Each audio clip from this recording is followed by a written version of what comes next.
என்ன எவ்வளவு பெரிய கிரகம், சூரியனோட பெருசுங்கிறான். சூரியன் தான் வந்தது, சூரியனுக்கு சமமான ஒரு கிரகம். ஆனா சூரியன் ஒளிவிட்டு இருக்கு, இது சூரிய ஒளியோட அதை வாங்கிட்டு வாழுது. அது 4% தான் வாங்குது குரு. இந்த 4% வாங்குறதுல அந்த குரு போல் எவ்வளவு பெரிய விஷயங்கள்லாம் செய்யுது. குருதான் தனக்காரகன். ஜாதகத்தை பார்த்தீங்கன்னா குரு தனக்காரகன், பணத்தை கொடுப்பவன். குருதான் புத்திரக்காரன், புத்திரத்தை கொடுப்பவன். குருதான் வயிற்று, இந்த பகுதி பூரா சொந்தக்காரன். இந்த வயிற்றுல எந்த ட்ரபிள் வந்தாலும் அவன் குரு கிட்ட தான் தெரியாது. ஆனா நம்ம ஐயா அந்த குருவே வித்தியாசமானவர், நரம்புக்கு சொந்தமானவர், 72,000 நாடிகளுக்கு சொந்தமானவர், கர்மத்தை நீக்கக்கூடிய மிகப்பெரிய நீதிமான்.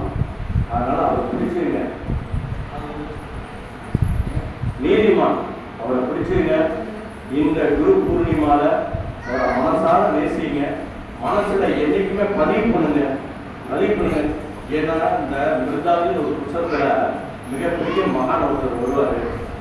அந்த ஆசிரமத்துல ஆயிரக்கணக்கான பேர் தண்ணி அடிச்சு ஃபுல்லா இது பண்ணிட்டு இருப்பாங்க. அதுல இவர் கூட இருக்க 7 பேர் மட்டும் இவர் என்ன பண்ணா இவர் கூடயே இருப்பாங்க. இவர் தனியா ஒரு மலை குன்று மேல ஏறி இவர் கருத்துக்களை சொல்லுவார்.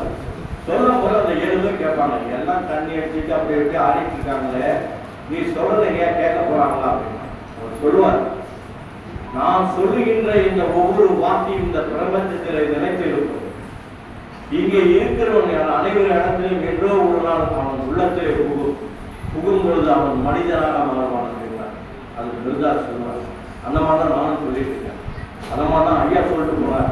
ஐயா சொல்லிட்டு போனதுனாலதான் இன்னைக்கு லட்சக்கணக்கான மக்கள் அதை குவியிறாங்க. பழனி முருகனை பீட் பண்றாங்க, அடுத்து திருப்பதியை பீட் பண்றாலும் வந்துடுவாங்க.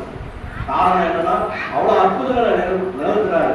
நாம சில பேர் என்ன சொல்லுவேன், இந்த கிழவனுக்கு வேற வேலை இல்லை அப்படின்னு. அப்போ உங்களுக்கு அதுக்கு தகுந்த தான் அறிவு இருக்கு. நான் வணங்கிட்டே வரேன், வேலைக்கு பார்த்துறேன், நமக்கு வேண்டிய படையல் போறேன், எனக்கு செய்ய மாட்டேங்கிறார் அப்படிங்குவாங்க. அதுக்கு காரணம் வேணும். நீ ஒரு பாவத்தை செய்யும் போது அதை எண்ணாமல் செய்து இருக்கிறார். இன்று அவர்கிட்ட கேட்க போது அவர் காலவசம் பார்த்து தான் நான் நீக்குவாரு. கொஞ்சம் பொறுமையாயிருங்க, ஆனால் உரிமையோட கேளுங்க. உங்க வீட்டுல ஒரு தகப்பனா இருக்க, எப்படி எனக்கு அந்த பொம்மை வேணும், அந்த பென்சில் வேணும், இந்த இது வேணும், அப்பதான் நான் படிக்க முடியும்னு கேட்குறீங்களோ, அது மாதிரி குருவிட்ட உரிமையோட எனக்கு செய்து போங்கன்னு கேளுங்க. அன்றாடி கேளுங்க, நிச்சயமா அவரால் செய்ய முடியும். நீங்களாம் சித்தர்களுடைய பாடல்கள்லாம் படிச்சீங்கன்னா நிச்சயமாக இங்க இருக்க தெய்வங்கள் என்ன பெருசா சொல்லவே மாட்டாங்க. அவங்க சொல்றது பூராமே என்ன சொல்றாங்க, சத்திய தர்ம பாதையை தான் சொல்லுவாங்க.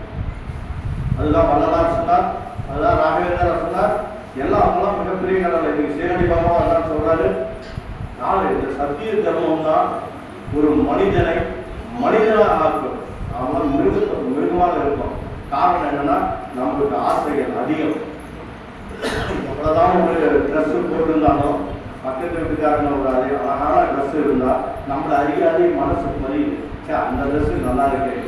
ஒரு நகையை பார்த்தா நகை மேல ஆசை, ஒரு புலையை பார்த்தா புலை மேல ஆசை, ஒரு பொட்டு வச்சிருக்காங்க தலை சீவுறாங்க அது மேல எப்படி தலை சீவுறாங்க. இப்படி என்னென்ன வளர்த்திக்கிட்டே போறோம்.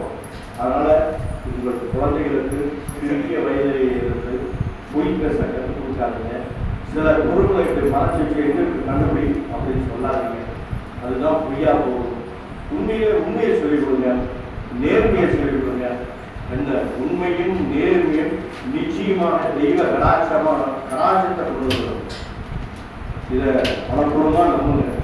படிப்புங்கிறது நீங்க என்னதான் படிச்சாலும் சரி, எவ்வளவுதான் படிச்சாலும் சரி, உங்களுக்கு என்ன வேலை கிடைக்குமோ அதான் கிடைக்கும். ஒண்ணுமே படிக்காதவன் மேலே உட்காந்துருப்பான், அப்பதான் நீங்க வேலை பண்ணிக்கலாம். என் கூட படித்தவன் காலேஜில் அவனுடைய ராமகிருஷ்ணன் பேர். அவன் நாங்கள் பிஎஸ்சி ஸ்டாட்டிஸ்டிக்ஸ் படிக்கும்போது அவன் ஒரு நோட்டு மாதிரி வச்சிருப்பான். அவனுடைய மார்க் லிஸ்ட் பார்த்தீங்கன்னா எல்லா செமஸ்டர்லையும் ஃபெயில் ஆகிட்டே வந்துருப்பான். கடைசியில் அவன் பாஸ் பண்ணும்போது அப்பயும் யூனிவர்சிட்டியில் எல்லாம் கொடுத்து பாஸ் பண்ணான்.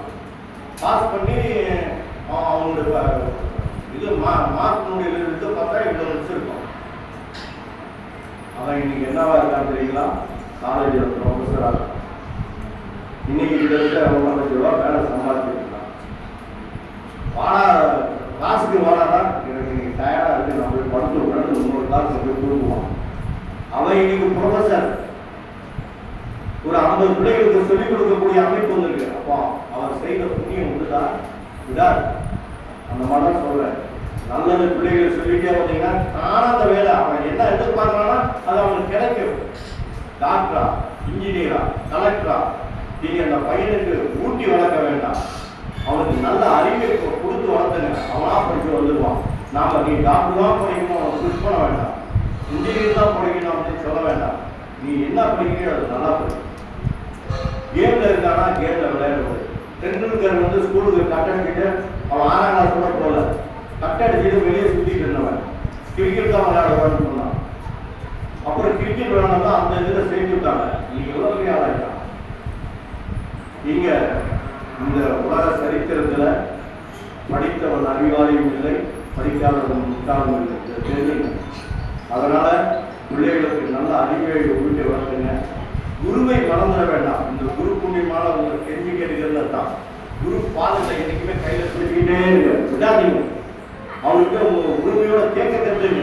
எனக்கு இது வேலை இது செஞ்சு கொடுன்னு கேளுங்க. ஆனால் நியாயமான நேரத்தில் கேளு, கேட்காமட்டு இருக்காது. உங்களுடைய விருப்பு வெறுப்பெல்லாம் கொஞ்சம் ஓரமாக தள்ளி இல்லறத்தில் நல்லதை காண்பதற்கு வீட்டுக்கார் நல்லா இருக்கணும், நானும் நல்லா இருக்கணும், குழந்தைகள் நல்லா இருக்கணும், அக்கம் பக்கத்தில் நல்லா இருக்கணும், நம்ம போகிற எல்லா இடத்திலும் சுபிட்சம் கிடைக்கணும், என்னுடைய வார்த்தை என்னுடைய பார்வை எல்லாத்துலேயும் நேர்மை இருக்கணும், என்னுடைய நடத்தை என்றுமே கவனம் தெரியுமான உண்மையை நோக்கி பயணிக்க வேண்டும். இதெல்லாம் மனசில் போடுங்க. இறைவனை நீங்கள் தேடி போவாங்க.